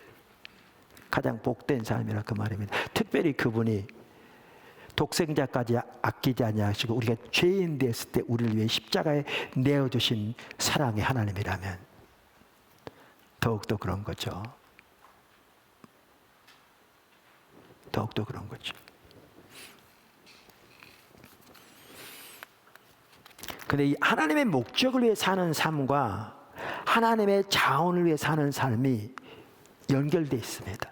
왜냐하면 하나님 중심적인 삶은 같이 가잖아요. 이 세 가지 특징이 같이 가기 때문에 하나님의 목적을 위해 사는 삶과 하나님의 자원으로 사는 삶이 같이 갑니다. 어디를 보면 아느냐면요, 아까 읽었던 요한복음 5장 30절에 보면 이렇게 알 수 있습니다. 예수님께서 하신 말씀이죠. 내가 아무것도 스스로 할 수 없노라. 듣는 대로 심판하노니 나는 나의 뜻대로 하려 하지 않고 나를 보내신 이의 뜻대로 하려 함으로 내 심판은 의로우니라. 여기 그랬는데 NIV 성경, 제가 NIV 옛날 성경 자꾸 그런 게 NIV가 최근에 새롭게 번역됐는데 완전히 좀 다르게 번역됐더라고요. 그래서 이전 번역이 저한테 훨씬 좋고 그래서 예전 번역이라 이렇게 표현하고 있습니다. 거기에 보면 뭐라고 되면 이렇게 돼 있어요. By myself I can do nothing. 내 스스로는 나는 아무것도 할 수 없다. I judge only as I hear. 나는 내가 듣는 대로만 판단한다 혹은 심판한다. And 그런 거로 my judgment is just. 내 판단이 옳다. 왜냐하면 아버지의 판단이니까. 그러면서 for 왜냐하면 I seek not to please myself but him who sent me. 나는 나를 기쁘게 하기를 추구하지 않고 나를 보내신 그분을 기쁘게 하기를 추구하기 때문이다. 이게 여기 for라는 단어가 왜 중요하냐면요, 이게 이런 뜻입니다. 우리 이럴 수 있잖아요. 예수님은 하나님의 아들이니까 하나님이 그때그때 하나님 판단을 알려주시니까 하나님 판단대로 판단할 수 있었지. 우리도 하나님 판단 알려주시면 얼마나 좋아. 무슨 일인데 하나님 판단 그때그때 딱 알려주시면 그러면 하나님 판단대로 하면 될 텐데, 그런데 우리는 하나님 판단을 잘 모르니까, 그리고 예수님이야 그게 가능할지 몰라도 우리 같은 사람이 어떻게 그렇게 하나, 이런 생각을 많이 가지고 있거든요, 적지 않은 사람들이. 근데 예수님은 이 구절에 보면 뭐라고 말하냐면 예수님 하나님의 아들 맞아요. 맞는데 여기 보면 예수님이 하나님의 아들이니까 하나님이 이 판단을 예수님에게 주셨다고 전혀 말하고 있지 않고요. 예수님이 왜 하나님의 판단을 예수님에게 알려주셨냐고 지금 예수님이 말하고 있냐면 왜냐하면 내가 나를 기쁘게 하기를 추구하지 않고 나를 보내신 아버지를 기쁘게 하기를 추구하기 때문이라 그 말이죠. 그러니까 이 구절에 보면 예수님이 직접 말씀하시기를 하나님이 예수님에게 하나님의 판단을 보신 이유가, 이 구절에 말하는 이유가 예수님이 하나님의 목적을 위해 살기 때문이라는 거예요. 사실은 영적 분별력 지난번에 살펴봤는데 우리가 영적 분별에 대한 자세한 내용을 안 살펴봤잖아요. 그 자세라든가 태도라든가 다른 책들에 나오잖아요. 근데 영적 분별력은 하나님의 은혜로 주어지는 건데 전적으로 우리에겐 자세가 필수거든요. 왜냐하면 올바른 자세가 있어야 하나님의 은혜가 주어지잖아요. 겸손한 자에게 은혜를 주신다고 했고 교만한 자를 대적하신다고 성경에 써 있잖아요. 자, 그런데 그 올바른 자세 중에 하나가 뭐냐면 하나님의 영광을 위해 사는 겁니다.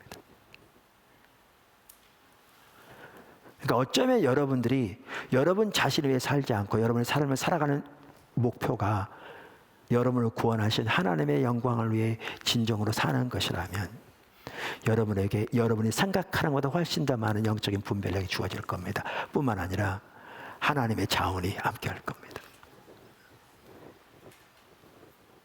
할렐루야. 하나님의 자원이 함께할 겁니다. 이 구절뿐만 아니고요. 8장에도 똑같은 내용이 나와요. 요한복음 8장. 요한복음에 이런 게 반복적으로 나와요. 8장에. 나를 보내시니가 나와 함께 하시도다. 제가 말씀드렸잖아요. 저는 성경을 읽다가 밤샌 적이 딱 한 번 있어요. 목사가 타락해가지고 시골에서 어렸을 때 화투 치면서 밤샌 적이 여러 번 있었는데 물론 어렸을 때 얘기인데 제가 성경 읽다 밤샌 적은 한 번밖에 없어요. 물론 책을 쓰면서 최근에 밤샌 적은 몇 번 있긴 한데 성경 읽다 밤샌 적은 없었는데 제가 처음 교회 개척할 때 요한복음 읽어가는데요. 예수님이 삶의 사역이 보이더라고요. 제가 뭐야 이게 싶어서 다시 처음을 읽어가지고 읽고 정리하고 이렇게 하면서 이제 요한복음 전체를 읽었는데 새벽기도 시간이 돼가지고 처음으로 성경 읽다 밤새웠는데 여러분 요한복음 한번 쫙 읽어보세요. 지금 제가 나눈 내용들이 요한복음에 쫙 나와 있어요. 반복적으로 예수님의 삶이. 여기 8장 29절도 보시면 나를 보내시니가 나와 함께 하시도다. 아까도 그랬지만 I judge only as I hear. 내가 듣는 대로 판단했다 그랬잖아요. 여기 다 현재형입니다. 이 말은 뭔 말이냐면 이게 단회적으로 그랬다는 게 아니라 예수님이 반복적으로 그렇게 하셨다는 겁니다. 여기도 보면 나를 보내시니가 나와 함께 하신다 이 말이 현재형입니다. 이 말은 하나님이 예수님과 반복적으로 함께 하셨다는 뜻입니다. 헬라어에서 현재형은 지속적인 행동을 가리키거든요. 함께 하셨다는 겁니다. 근데 그럼 왜 함께 하셨느냐는 거죠. 우리 생각하기 당연히 하나님의 아들이니까 함께 하지. 그 말도 틀린 말은 아니지만 예수님은 다르게 말씀하세요. 여기서 다르게 말씀. 만약에 예수님이 하나님의 아들이기 때문에 함께 했다면 우리하고는 상관없죠. 왜냐하면 우리도 하나님의 자녀긴 하지만 예수님과 같은 의미의 하나님의 아들은 아무도 없잖아요. 우리와는 상관없을 텐데 이 구절에서 예수님은 다르게 말씀하시니까 이게 우리에게 해당되는 거죠. 함께 하시도다. 나는 항상 그가 기뻐하신 일을 행함으로 이 말을 그랬어요. 행함으로 나를 혼자 두지 아니하셨느니라. The one who sent me is with me. 나를 보내신 그분이 나와 함께 하신다. 현재형.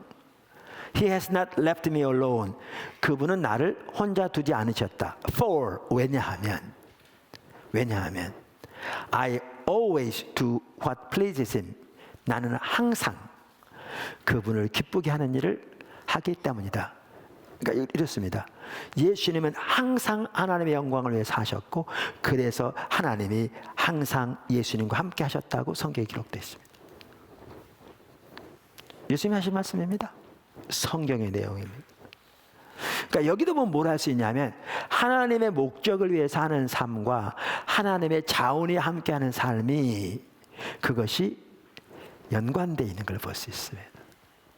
그래서 우리가 하나님의 자원으로 살아야 되는데 하나님의 영광, 하나님의 자원이 여러분이 더 함께하신 삶을 여러분이 기대하시면 당연히 하나님 중심 사람이 세 가지 같이 가는 거죠.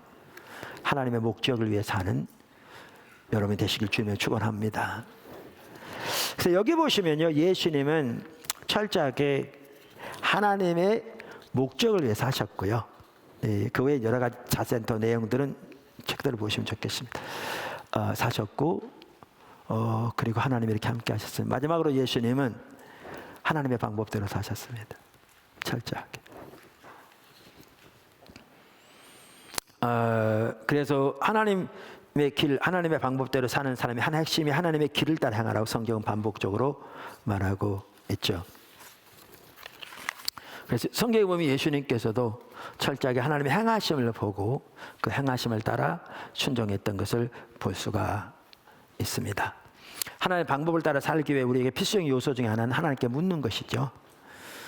근데 이 부분에서 가장 잘한 사람이 다윗이라고요. 성경에 보면 그는 매사에 자기의 판단과 지혜를 의지하지 않고 하나님의 판단과 하나님의 지혜를 구하여 하나님께 반복적으로 물었습니다.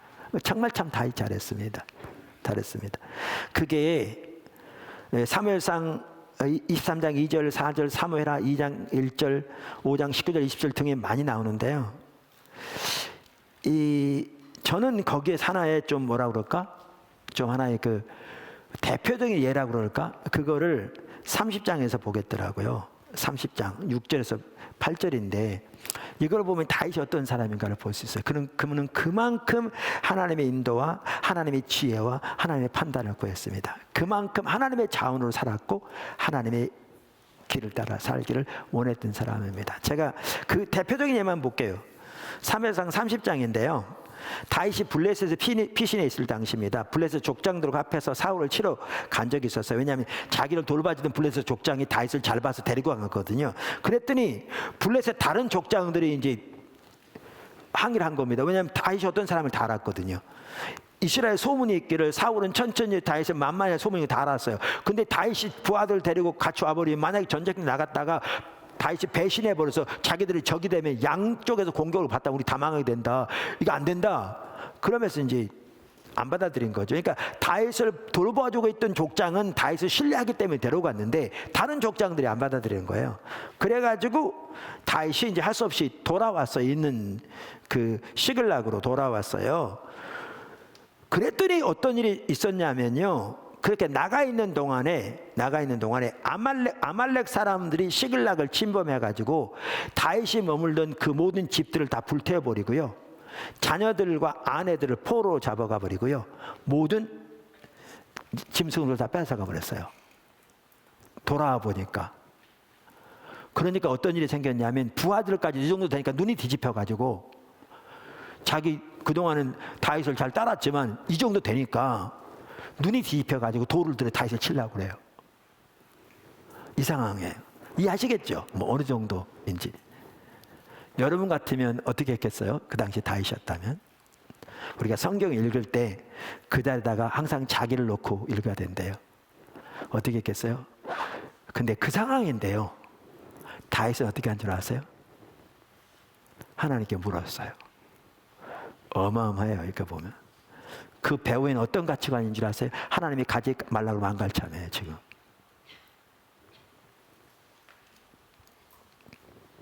아내다 빼앗기고 자식들 다 잡아가 버리고 그랬더니 이제 부하들까지 눈이 뒤집혀서 돌을 들어 자기를 치려고 하는 그 상황인데 물었어요.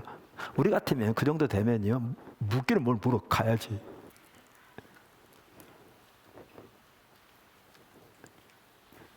이게 여러분은 안 그럴 수 있으니까 이게 저하고 다윗의 차이입니다.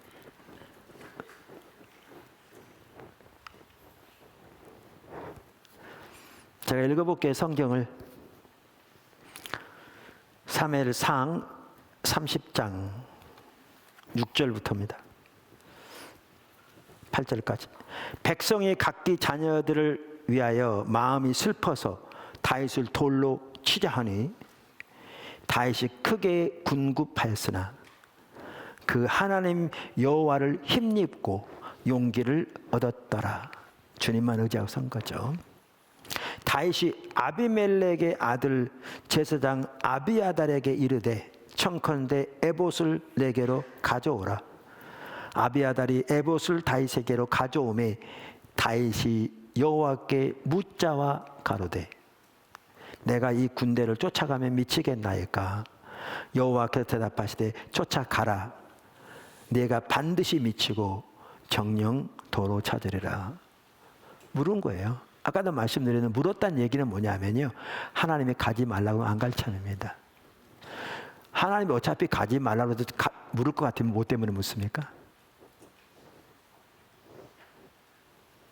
특별히 다윗의 삶은, 그러니까 이만큼 다윗은 하나님의 지혜를 의지했고요, 그만큼 다윗은 하나님의 판단을 의지했고요, 그만큼 다윗은 하나님의 인도를 의지했습니다.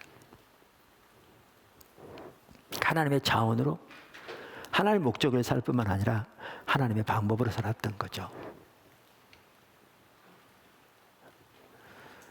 근데 그런 다윗도 한번 낭패 본 적이 있습니다. 인간은 실수하죠. 예수님은 실수하지 않으셨지만. 언제였냐면요, 언약궤를 예루살렘 성에 가져올 때였습니다. 거기 보시면요, 언약궤를 가져오려고 왕이니까 돈이 없겠어요.